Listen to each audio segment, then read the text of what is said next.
नमस्कार दोस्तों, turning point 360 में आप सबका एक बार फिर स्वागत। अंतिम कक्षा में जो हमारी बात चल रही थी वह थी दर्शन के अलग अलग शाखाओं के बारे में।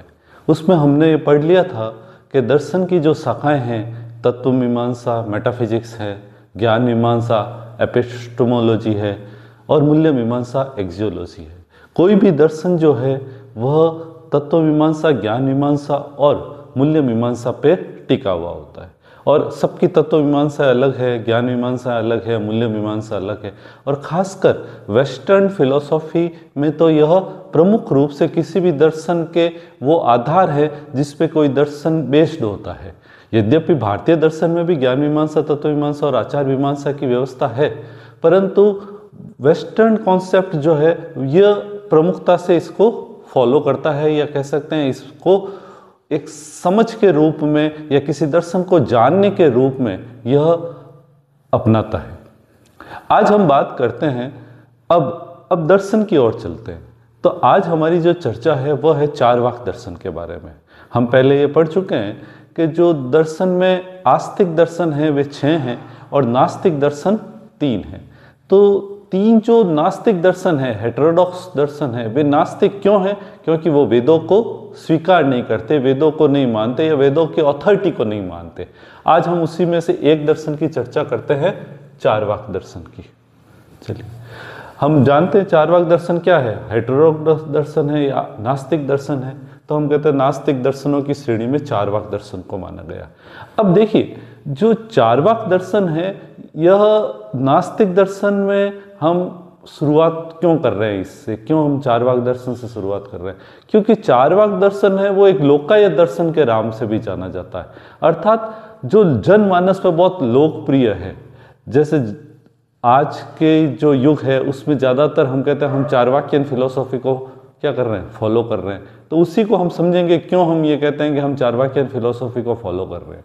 तो हम कहते हैं कि जो चारवाक है वो नास्तिक दर्शन है, हेटेरोडॉक्स फिलोसॉफी है। वेदों की सत्ता को नहीं स्वीकार करते, वेदों को नहीं मानते या वेदों के अनुयायी नहीं है, वेदों के अनुरागी नहीं है, वेद विरोधी दर्शन है। हम कहते हैं ये कौन सा दर्शन है? वेद विरोधी दर्शन है। हमने कहा था कि भाई 3 दर्शन ऐसे हैं, चारवाक दर्शन, बौद्ध दर्शन और जैन दर्शन। तीनों ही वेदों को नहीं स्वीकार करते या वेदों की प्रामाणिकता को नहीं मानते। ठीक है, तो चारवाक दर्शन को हम भौतिकवादी दर्शन भी कहते हैं, मेटीरियलिस्टिक फिलोसॉफी है या जड़वादी दर्शन भी कहते हैं। तो जब भी कभी भी यह बात आती है कि जड़वादी दर्शन कौन सा है, तो भारतीय दर्शन में प्रमुख रूप से जो जड़वादी दर्शन है वह चारवाक दर्शन है। तो यह मटीरियलिस्टिक फिलोसॉफी के नाम से जाना जाता है। फिर चारवाक दर्शन में चारवाक शब्द कहाँ से आया, तो उसके संबंध में बहुत सारे मत हैं, चाहे वो उनके शब्द के अर्थ के रूप में हो, चाहे किसी चारवाक व्यक्ति के रूप में हो। तो सबसे पहले हम देखते हैं भाई चर्व शब्द से चारवाक बना है, अर्थात जो ईश्वर, आत्मा, कर्म विधान, मोक्ष आदि सभी का खंडन करे अथवा उसको चबा जाए, वह चारवाक है। तो चारवाक दर्शन एक ऐसा दर्शन है जिसने सिर्फ प्रत्यक्ष को स्वीकार किया है। वह ऐसी कोई भी एंटाइटी, वस्तु, परिघटना को स्वीकार नहीं करता जो प्रत्यक्ष से परे की बात है, क्योंकि वहां पर उनका जो एक आप कह सकते हैं जो मोटो है वो है perception is the only source of knowledge. जो परसेप्शन है प्रत्यक्ष है, इसलिए वो प्रत्यक्षवादी दर्शन भी कहा जाता है। ठीक है, तो हमने कहा जो ईश्वर को स्वीकार नहीं करता, आत्मा को स्वीकार नहीं करता, मोक्ष को भी, वह डेथ को ही मोक्ष मान लेता है, तो उस सब का जब को खंडन करे अथवा चबा जाए तो वह चारवाक है। क्लियर? कई बार यह भी माना गया है चारवाक के संबंध में चारुवाक, जिसके जो वचन है वो, चारु का अर्थ होता है मीठा, तो जिसके जो वचन है वो बहुत मीठे हैं, हमें अच्छे लगते हैं वो वचन, इसलिए हमने उनको चारवाक कहा। और चारवाक का जो दर्शन है वो वास्तव में इसका कोई स्वतंत्र ग्रंथ उपलब्ध नहीं है, कई अन्य दर्शनों के खंडन के रूप में उपलब्ध है। कैसे? जब कोई दर्शन की रचना हुई तो उसने पहले चारवाक का खंडन किया और फिर उस दर्शन के बारे में बात की। ठीक है, तो इसलिए चारवाक का स्वतंत्र ग्रंथ उपलब्ध नहीं है। चारवाक के जो भी दर्शन के बारे में हमें मालूम पड़ता है कि चारवाक कोई दर्शन है वो हमें उन ग्रंथों के खंडन के रूप में मालूम पड़ता है कि उसने जब चारवाक का खंडन किया तो यह स्पष्ट रूप से था कि चारवाक दर्शन था, या चारवाक दर्शन के अंदर कौन कौन सी वो सिद्धियां थी कि जो वो स्वीकार करते थे, कौन कौन सी बातें, कौन कौन से तथ्य थे जो वो मानते थे। इसलिए इसके कोई एक प्रणेता नहीं माने गए हैं, या कई बार इसको कहा गया जैसा कोई प्रणेता नहीं है। कुछ बाद के विद्वानों ने यह भी माना है कि चारवाक के दर्शन के जो प्रणेता है वो बृहस्पति है, इसलिए इसको बृहस्पत्य दर्शन भी कहा गया है। अब ये जो बृहस्पति है वो देवताओं के गुरु बृहस्पति से अलग बृहस्पति हैं, यह भी विवाद का एक विषय है। तो हम कहते हैं कि इनके प्रणेता सामान्य तो अप्राप्य है। कोई कहता है कि चारवाक नाम का कोई व्यक्ति था, कोई ये कह रहा है कि देवताओं के गुरु बृहस्पति है, कोई कह रहा है कि देवताओं के गुरु बृहस्पति नहीं है। तो कई कई देव गुरु बृहस्पति को भी प्रणेता या प्रवर्तक के रूप में स्वीकार कहा गया। इस बृहस्पति पर इनका विवाद है। फिर इसलिए हम इसको देव गुरु बृहस्पति नहीं करके बृहस्पत्य दर्शन के रूप में कह सकते हैं, इसलिए हम इसको कहते हैं बृहस्पत्य दर्शन।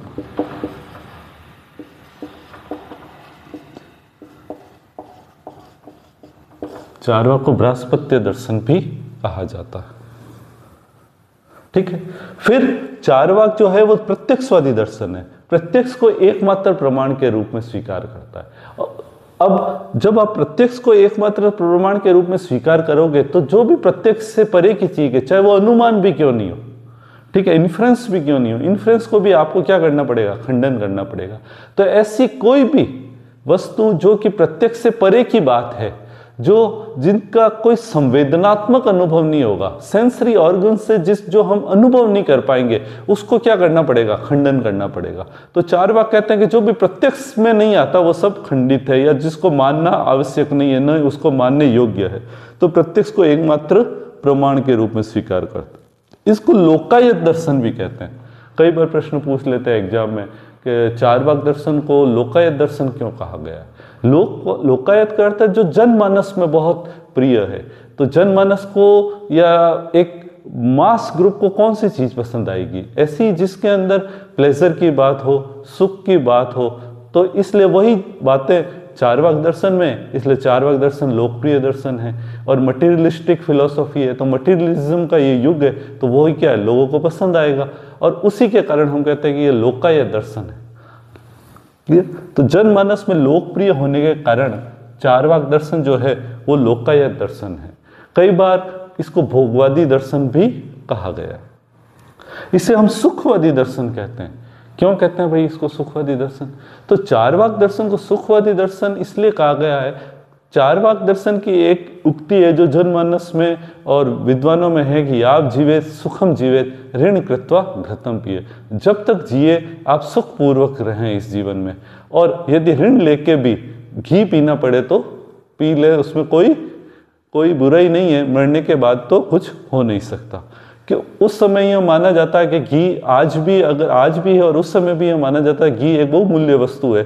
तो अगर आप घी भी पिए ऋण लेके भी तो भी वो उचित है, क्योंकि मरने पर तो मोक्ष तो है ही नहीं, मृत्यु ही मोक्ष है। इसलिए वो मरने के बाद में कौन आपको पूछेगा कि आपने क्या किया। तो यह जो फिलॉसफी है, यह जो भोगवादी दर्शन की अवधारणा है, ये चारवाक दर्शन में प्राप्त होती है। वो ये कह रहे हैं कि जब तक आप रहें सुख पूर्वक रहें। तो सुख को आप कह सकते हैं महत्वपूर्णता प्रदान की गई है।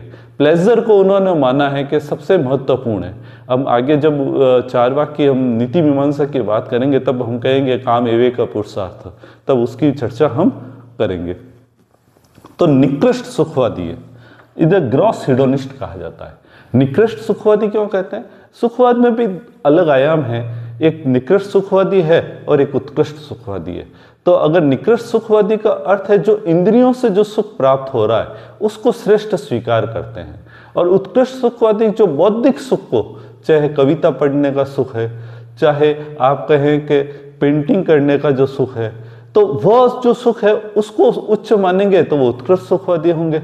और अगर सिर्फ काम उपभोग को ही श्रेष्ठ सुख की स्वीकृति प्रदान करेंगे तो उसको हमने निकृष्ट सुखवाद कहा है। या ऐन्द्रिक सुख को हम श्रेष्ठ मानते हैं तो उसको हम निकृष्ट सुखवादी कहते हैं। तो चारवाक जो है वो निकृष्ट सुखवादी में आते हैं, ग्रॉस हिडोनिस्ट में आते हैं, रिफाइंड हिडोनिस्ट में नहीं आते। फिर हम पहले ही बात कर चुके हैं, चारवाक जड़वादी दर्शन है, मटीरियलिस्टिक फिलोसॉफी है, क्योंकि ये अब स्वीकार करते हैं कि जो चार मटेरियल हैं, उन्हीं जो तत्व हैं, एलिमेंट है, उन्हीं से सब कुछ बना है। यहाँ तक कि आत्मा और मन, चैतन्यता की उत्पत्ति भी वो जड़ से ही स्वीकार कर लेते हैं। इसलिए हम इनको जड़वादी या मटीरियलिस्टिक फिलोसॉफी कहते हैं। तो जड़ से ही चैतन्यता की उत्पत्ति को स्वीकार करते हैं। भारतीय दर्शन में चैतन्यता की उत्पत्ति को जड़ से मानना ये अपने आप में एक विशिष्ट बात है। अन्य दर्शनों ने तो ये स्वीकार किया, चैतन्यता की स्थिति को स्वीकार किया कि चैतन्य है, चेतना है, कॉन्शियसनेस, अगर हम उसको हम आज के टर्म के अंदर बात करें तो कॉन्शियसनेस है, परंतु जड़ ही चेतना बन जाता है, यह बात चारवाक ही करते हैं। और उसके संबंध में अगर जो बौद्ध बाद के ग्रंथ है, उसमें एक तत्व पपलव सिंह ग्रंथ है जो जयरासी भट्ट ने लिखा है, और माधवाचार्य जी ने जो सर्वदर्शन संग्रह लिखा है, उसमें भी चारवाक दर्शन का उल्लेख है, चारवाक दर्शन के खंडन का उल्लेख आता है। जैसे कि पहले अपन बात कर चुके हैं कि चारवाक दर्शन का कोई स्वतंत्र ग्रंथ नहीं है, वो उसका ग्रंथ जो है अन्य ग्रंथों के खंडन के रूप में प्राप्त होता है। तब हमें यह मालूम चलता है कि चारवाक नाम का एक दर्शन था या चारवाक दर्शन था। अब हम बात करेंगे चारवाक दर्शन की तत्व मीमांसा और चारवाक दर्शन की ज्ञान मीमांसा के संदर्भ में।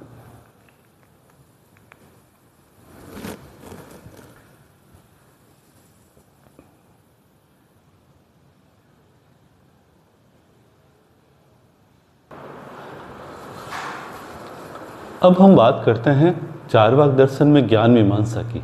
हमने यह समझा कि चारवाक दर्शन जड़वादी दर्शन है, चारवाक दर्शन में प्रत्यक्ष को ही एकमात्र प्रमाण माना गया है, चारवाक दर्शन प्लेजर को हाईएस्ट गुड मानता है, या सुखवादी दर्शन है। तो जब ज्ञान मीमांसा की चर्चा आती है तो चारवाक दर्शन में यह बात आती है कि वो सिर्फ और सिर्फ प्रत्यक्ष मीव प्रमाणम की बात करता है कि perception is the only source of knowledge, कि तो प्रत्यक्ष ही जब एकमात्र प्रमाण है तो प्रत्यक्ष के अतिरिक्त अन्य कुछ भी होगा वह क्या हो जाएगा, खंडित हो जाएगा। इसलिए चारवाक सिर्फ एक ही प्रमाण स्वीकार करता है।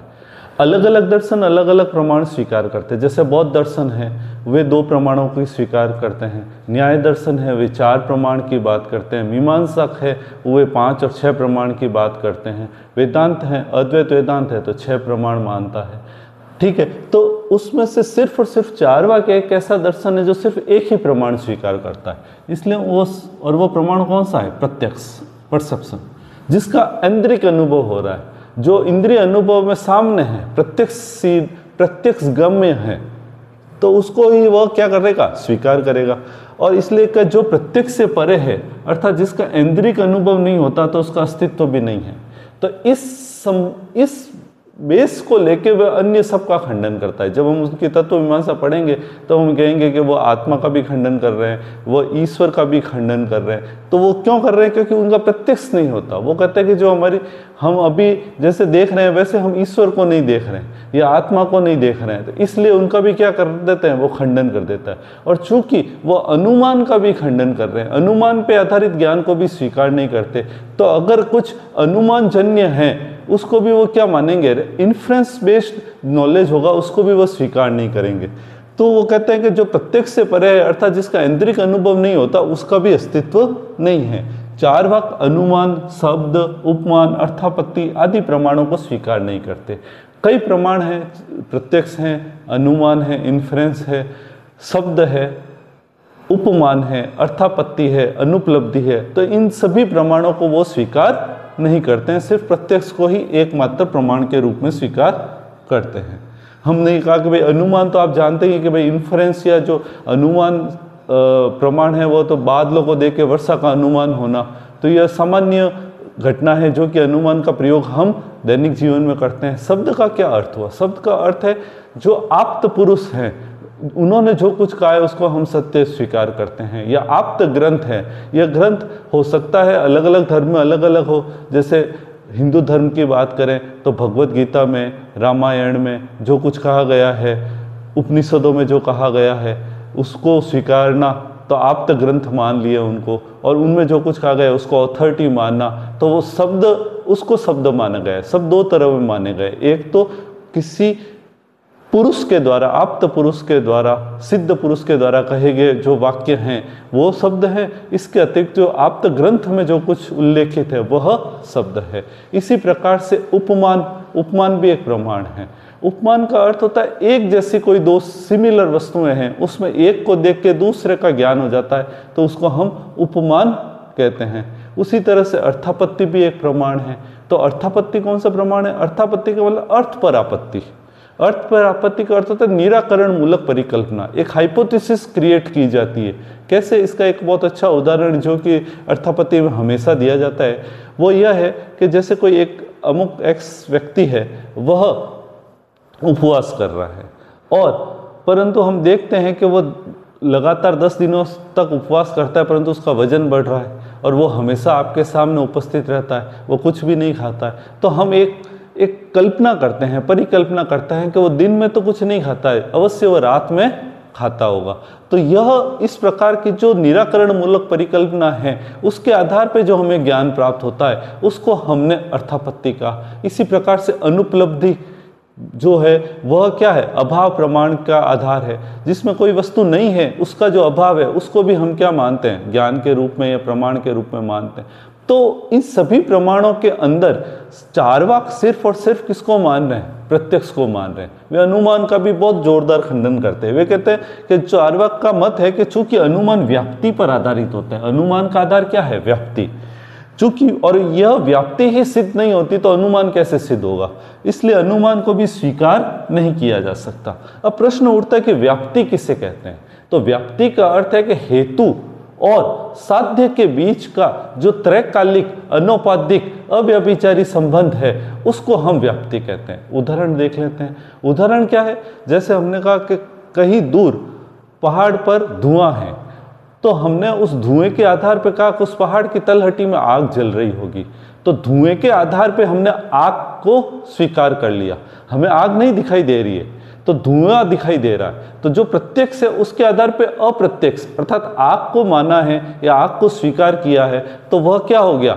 वह अनुमान हो गया। इसलिए जो धुआं है वो क्या हो गया? हेतु हो गया। ठीक है। और सिद्धि किसकी की है? आग की है, तो वह साध्य हो गया।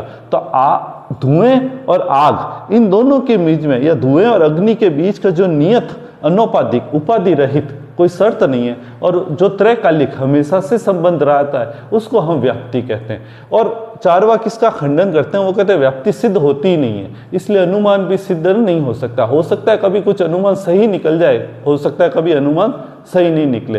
तो इस प्रकार से हम अनुमान को प्रमाण के रूप में नहीं मान सकते। प्रमाण के रूप में तो सिर्फ हम प्रत्यक्ष को ही मानेंगे। इसलिए वो अनुमान शब्द से भी सिद्ध नहीं होता। ऐसा नहीं है कि भाई अगर अनुमान व्याप्ति से सिद्ध नहीं हो रहा है तो शब्द से सिद्ध हो जाए। शब्द से भी अनुमान की सिद्धि नहीं होती है।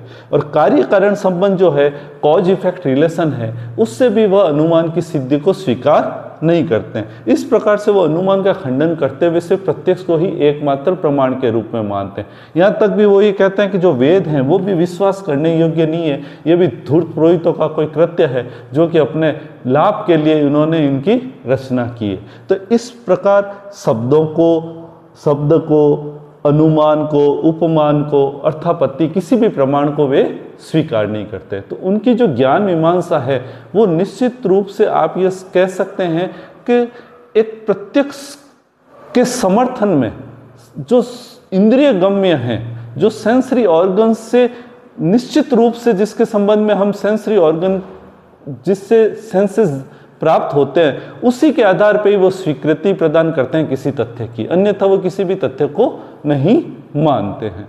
आगे हमारी चर्चा रहेगी उनकी नीति मीमांसा पे और उनकी तत्व मीमांसा पे। Thank you.